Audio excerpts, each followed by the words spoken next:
അസ്സലാമു അലൈക്കും dear friends. ഇന്നത്തെ നമ്മുടെ സ്പെഷ്യൽ നിങ്ങൾ ആരും ഇതുവരെയും ട്രൈ ചെയ്ത് നോക്കിയിട്ടില്ലാത്ത ഒരു അടിപൊളി വെറൈറ്റി റെസിപ്പിയാണ്. നമ്മുടെ ഈ വീഡിയോ കണ്ടുകൊണ്ടിരിക്കുന്ന സമയത്ത് നിങ്ങൾക്ക് ഇഷ്ടപ്പെടുകയാണെങ്കിൽ ഒന്ന് ലൈക്ക് ചെയ്തേക്കണേ. അതുപോലെ തന്നെ നമ്മുടെ ഈ ചാനൽ ആദ്യമായിട്ട് കാണുന്നവരും ഇതുവരെയും സബ്സ്ക്രൈബ് ചെയ്യാത്തവരും പ്ലീസ് ഒന്ന് സബ്സ്ക്രൈബ് ചെയ്തേക്കണേ. ഞാനിടുന്ന വീഡിയോസ് ഉടനടി കിട്ടുന്നതിനായി സബ്സ്ക്രൈബ് ബട്ടന്റെ തൊട്ടടുത്ത് കാണുന്ന ബെല്ലൈക്കൺ കൂടി ക്ലിക്ക് ചെയ്തിട്ട് ഓൾ എന്ന ഓപ്ഷൻ എനേബിൾ ചെയ്യാനും മറക്കല്ലേ.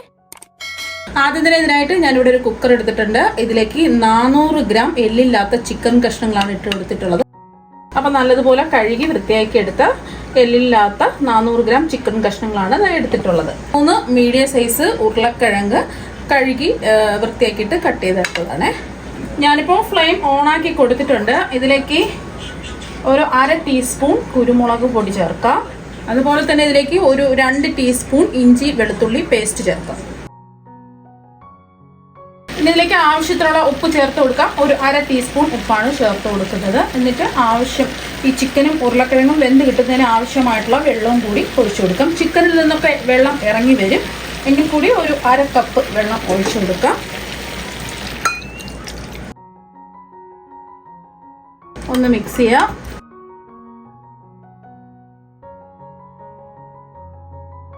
മീഡിയം ടു ഹൈ ഫ്ലെയിമിൽ കുക്കർ മൂടി വെച്ച് 2 വിസിൽ കേൾക്കുന്നവരെ ഇതൊന്ന് കുക്ക് ചെയ്യാം. 2 വിസിൽ കേട്ടതിന് ശേഷം ഫ്ലെയിം ഓഫാക്കി കൊടുത്തു. ആവിയെല്ലാം ഇതാ പോയിട്ടുണ്ട്. ഇനി തുറന്ന് നോക്കാം. അപ്പോൾ ചിക്കനും ഉരുളക്കിഴങ്ങും നല്ലതുപോലെ വെന്തിട്ടുണ്ട്. ഇനി ഉരുളക്കിഴങ്ങ് വെള്ളത്തിൽ നിന്നും എടുത്ത് മാറ്റിയിട്ട് അതൊന്ന് ഉടച്ചെടുക്കുക. ആ ചൂടോടുകൂടി തന്നെ ഉടച്ചെടുക്കുക. എന്നിട്ട് ചിക്കൻ കഷ്ണങ്ങൾ ചൂട് മാറാൻ വേണ്ടിയിട്ട് നമുക്ക് മാറ്റി വയ്ക്കാം. നമ്മൾ വേവിച്ചെടുത്ത ഈ ചിക്കൻ സ്റ്റോക്കിൻ്റെ വെള്ളം ഉണ്ടല്ലോ, കളയരുത്. അത് പിന്നീട് നമുക്ക് ആവശ്യമുണ്ട്.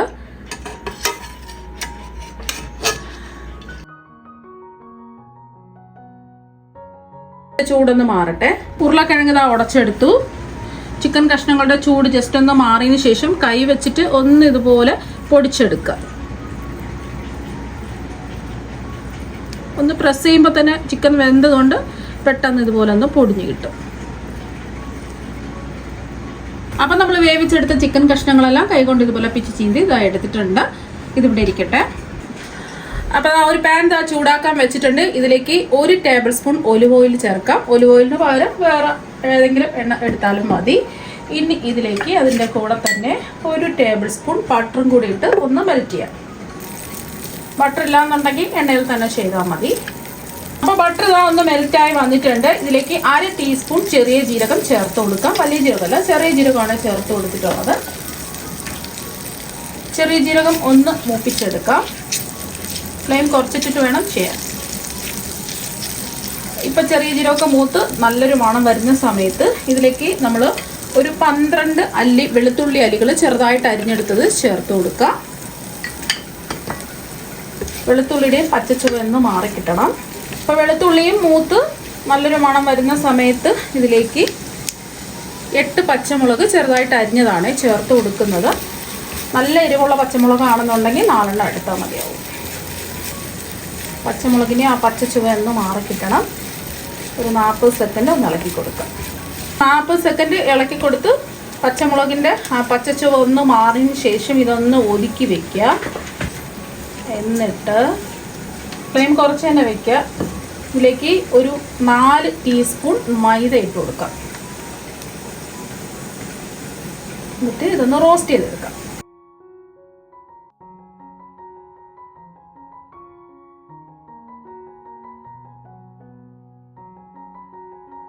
ഒരു 30 സെക്കൻഡ് ഒന്ന് റോസ്റ്റ് ചെയ്യാം.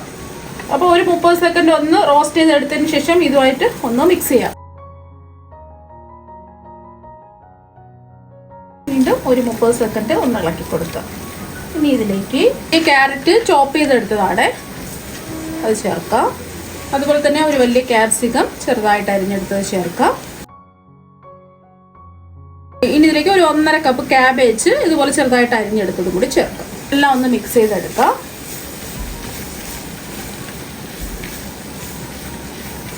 അപ്പോൾ ഞാൻ ഒന്ന് ഇളക്കി കൊടുത്തിട്ടുണ്ട്. ഒരു 30 സെക്കൻഡ് ഒന്ന് ഇളക്കി കൊടുത്തതിന് ശേഷം ഇതിലേക്ക് 1 ടീസ്പൂൺ ചില്ലി ഫ്ലേക്സ് ആണ്, ചതച്ച മുളക് ഉണ്ടെങ്കിൽ ചേർത്ത് കൊടുക്കാം. ഇല്ലാന്നുണ്ടെങ്കിൽ മുളക് പൊടി കുറച്ച് ചേർത്ത് കൊടുക്കുക. 1 ടീസ്പൂൺ ചാട്ട് മസാലയാണ് ചേർത്ത് കൊടുക്കുന്നത്. ചാട്ട് മസാലയും ഇല്ലാന്നുണ്ടെങ്കിൽ നാരങ്ങ നീര് ചേർത്ത് കൊടുക്കുക. 1.5 ടീസ്പൂണൊക്കെ ചേർത്ത് കൊടുത്താൽ മതി.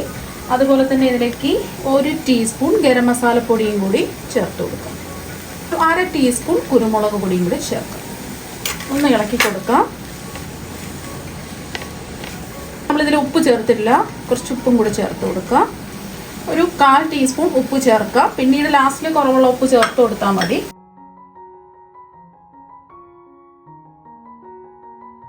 ഒന്ന് ഇളക്കി കൊടുത്തതിന് ശേഷം ഇതിലേക്ക് നമ്മൾ വേവിച്ച് വെച്ച ചിക്കൻ സ്റ്റോക്ക് ഇല്ലേ, ചിക്കൻ വേവിച്ചിട്ട് ബാക്കി സ്റ്റോക്ക് ഇതിലേക്ക് അങ്ങ് ഒഴിച്ചു കൊടുക്കാം.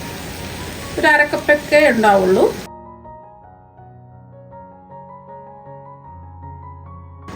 ചിക്കൻ സ്റ്റോക്കിൽ കുറച്ച് ഉപ്പുണ്ടല്ലോ, ചിക്കൻ വേവിച്ചിൻ്റെ ഉപ്പാണ്, അപ്പോൾ അതുകൊണ്ടാണ് കുറച്ച് ഉപ്പ് ചേർത്ത് കൊടുത്തത്. അപ്പോൾ ഇതിൻ്റെ കൂടെ തന്നെ ഒരു 1/2 കപ്പ് പാലും കൂടി ചേർത്ത് കൊടുക്കാം. ഞാനിപ്പോൾ തിളപ്പിച്ചാറിയ പാലാണ് എടുത്തിട്ടുള്ളത്. എന്നിട്ട് ഫ്ലെയിം കുറച്ച് വെച്ചിട്ട് ഇതൊന്ന് നമ്മൾ ഈ പച്ചക്കറിയൊക്കെ നമ്മൾ ചേർത്ത് കൊടുത്തിട്ടില്ലേ, ക്യാപ്സിക്കത്തിന് അധികം വേവില്ല. അതുപോലെ തന്നെ നമ്മൾ ക്യാബേജും ചെറുതായിട്ടൊന്ന് വെന്ത് കിട്ടണം. ഒരു 2 മിനിറ്റ് ഒന്ന് ഇളക്കി കൊടുക്കാം. ഇപ്പോൾ 2-3 മിനിറ്റ് ഒന്ന് ഇളക്കി കൊടുത്തതിന് ശേഷം ഇതിലേക്ക് ചിക്കൻ കഷ്ണങ്ങൾ ചേർത്ത് കൊടുക്കാം. നമ്മൾ ചിക്കൻ ഇതുപോലെ കൈ കൊണ്ട് പിച്ച് ചീരിയത് ഇതിലേക്ക് ചേർത്ത് കൊടുത്ത് ഒന്ന് മിക്സ് ചെയ്യാം.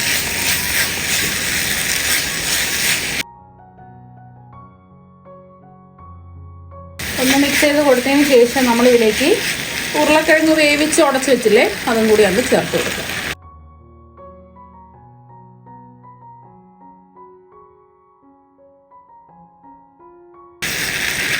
എല്ലാം കൂടെ നന്നായിട്ട് മിക്സ് ചെയ്തെടുക്കാം. അപ്പോൾ അതെല്ലാം ഒന്ന് മിക്സ് ചെയ്തെടുത്തിട്ടുണ്ട്. ഈ ഒരു സമയം ഉപ്പൊക്കെ ഉണ്ടോ ചെക്ക് ചെയ്ത് നോക്കാം. ആവശ്യമെങ്കിലും ഉപ്പ് ചേർത്ത് കൊടുക്കാം.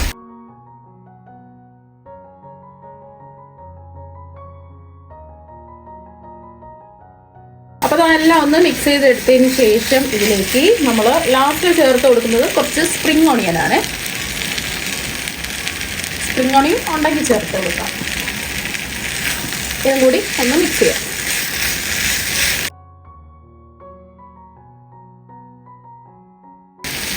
സ്പ്രിംഗ് ഓണിയനൊന്നും അധികം വേവില്ല. ജസ്റ്റ് ഒന്ന് മിക്സ് ചെയ്ത് കൊടുത്തതിന് ശേഷം നമുക്ക് ഫ്ലെയിം ഓഫ് ആക്കാം. ഇതിൻ്റെ ചൂട് മാറാൻ വേണ്ടിയിട്ട് വെയിറ്റ് ചെയ്യാം.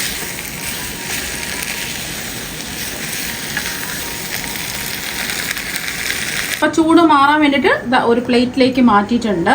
ഈ ഒരു സമയം കൊണ്ട് നമുക്ക് കുറച്ച് നേരിയതായിട്ടുള്ള സേമിയ ഒന്ന് പൊടിച്ച് വെക്കാം. ഇതുപോലെ നല്ല കനം കുറഞ്ഞ സേമിയ വാങ്ങാൻ കിട്ടും, അതാണ് വേണ്ടത്. കൈ വെച്ചിട്ട് ഒന്ന് പൊടിച്ചെടുക്കാം.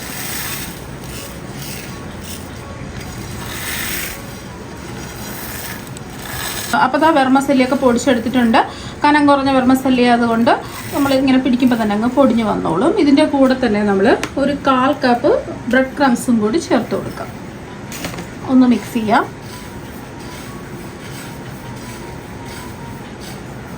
അപ്പോൾ അതൊന്ന് മിക്സ് ചെയ്തെടുത്തു. ഇതിവിടെ ഇരിക്കട്ടെ. ഇനി ഒരു ബൗളിലേക്ക് ഒരു 3/4 കപ്പ് മൈദ ഇടാം. മൈദയ്ക്ക് ആവശ്യമായിട്ടുള്ള ഒരു 1/4 ടീസ്പൂൺ ഉപ്പും കൂടി ചേർക്കാം. ഇനി ഇതിലേക്ക് ആവശ്യത്തിന് വെള്ളം ഒഴിച്ച് കട്ടകളില്ലാതെ ഒന്ന് മിക്സ് ചെയ്തെടുക്കാം.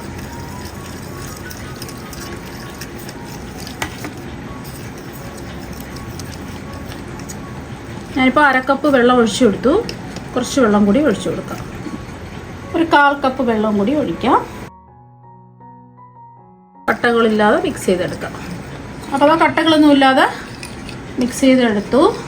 ഒരുപാട് അങ്ങ് കട്ടി കൂടാനും പാടില്ല, ഒരുപാട് അങ്ങ് കട്ടി കുറയാനും പാടില്ല. ഈ ഒരു കട്ടിക്ക് കലക്കിയെടുക്കുക ബാറ്റർ. അപ്പോൾ ഇതിൻ്റെ ചൂടൊക്കെ നന്നായിട്ട് മാറിയിട്ടുണ്ട്. കയ്യിൽ കുറച്ച് എണ്ണ തടവിയതിന് ശേഷം ഇതുപോലെ കുറച്ച് മിക്സ് എടുക്കുക. എന്നിട്ട് ഒന്ന് ഉരുട്ടിയെടുക്കാം. നിങ്ങൾക്ക് എത്രയാണോ വലിപ്പം വേണ്ടത് അതിനനുസരിച്ചിട്ടുള്ള മിക്സ് എടുക്കുക. അപ്പോൾ ഒന്ന് ഉരുട്ടിയെടുത്തതിന് ശേഷം ഇതുപോലെ ഒന്ന് ചെറുതായിട്ട് ഒന്ന് പ്രസ് ചെയ്ത് കൊടുക്കുക. എല്ലാ വശവും ഒരുപോലെ ഒന്ന് ആക്കുക. ഇതുപോലെ എല്ലാ വശവും ഒന്ന് ലെവൽ ചെയ്ത് കൊടുത്തതിന് ശേഷം നടുഭാഗത്ത് ഇതുപോലൊന്ന് ഹോൾ ഇട്ട് കൊടുക്കുക. ബാക്കിയെല്ലാം ഇതുപോലെ തന്നെ റെഡിയാക്കി എടുക്കുക. അപ്പോൾ എല്ലാം ഇതുപോലെ ഒന്ന് ഷേപ്പ് ചെയ്തെടുത്തിട്ടുണ്ട്. ഇത്രയാണ് നമുക്ക് കിട്ടിയിട്ടുള്ളത്. ഇനി നമുക്ക് ഇത് അരമണിക്കൂർ ഫ്രീസറിൽ വെക്കാം. അപ്പോൾ അതായത് അരമണിക്കൂർ ഫ്രീസറിൽ വെച്ചിട്ട് എടുത്തിട്ടുള്ളതാണ്. ഇപ്പോൾ നമ്മൾ തൊട്ട് നോക്കുന്ന സമയത്ത് കുറച്ച് കട്ടിയായിട്ടിരിപ്പുണ്ട്. അരമണിക്കൂർ വെച്ചാൽ മതിയാവും. നേരത്തെ നല്ല സോഫ്റ്റ് ആയിട്ടല്ലേ ഇരുന്നത്. ഇത് നമ്മൾ തയ്യാറാക്കി വെച്ച മൈദ ബാറ്ററാണ്. ഒന്നും കൂടി കലക്കിയെടുക്കുക. ഇനി ഓരോന്നായിട്ട് ഇതിലിട്ട് ഒന്ന് ഡിപ്പ് ചെയ്തെടുക്കാം.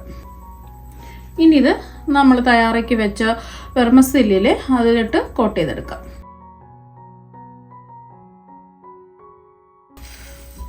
എല്ലാ ഭാഗത്തും ഒന്നാക്കി കൊടുക്കുക.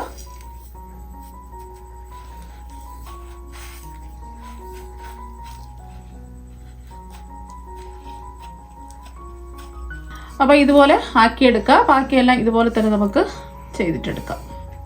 അപ്പോൾ അതെല്ലാം ഒന്ന് റെഡിയാക്കി എടുത്തിട്ടുണ്ട്. പിന്നെ നിങ്ങൾക്ക് വെർമസല്ലി ചെറിയ കനം കുറഞ്ഞ വെർമസല്ലി ഇല്ലാന്നുണ്ടെങ്കിൽ ബ്രെഡ് ക്രംസിൽ കോട്ട് ചെയ്തെടുത്താലും മതി.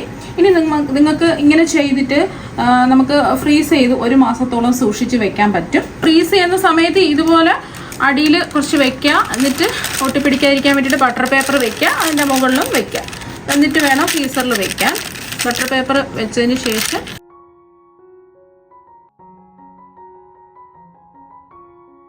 ഗ്യാപ്പ് ഇട്ടിട്ട് വെക്കുക. എന്നിട്ട് നമുക്ക് ഇങ്ങനെ അടച്ച് സൂക്ഷിക്കുകയാണെന്നുണ്ടെങ്കിൽ 1 മാസത്തോളം നമുക്ക് ഈ സൂക്ഷിച്ച് വെക്കാൻ പറ്റും. ആവശ്യത്തിന് മാത്രം എടുത്ത് ഫ്രൈ ചെയ്താൽ മതി. ഇനി ഓരോന്നായിട്ട് ചൂടായി കിടക്കുന്ന എണ്ണയിലിട്ട് ഒന്ന് ഫ്രൈ ചെയ്തെടുക്കാം.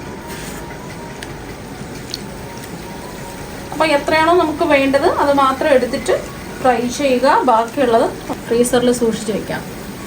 ഒരുമിച്ചിടാതെ കുറച്ചിട്ട് ഇതുപോലെ ഒന്ന് 2 വശവും മൊരിച്ചെടുക്കാം. ഒരു വശം ഒന്ന് മുരിഞ്ഞ് ഗോൾഡൻ നിറമാവുന്ന സമയത്ത് തിരിച്ചിട്ട് കൊടുക്കാം.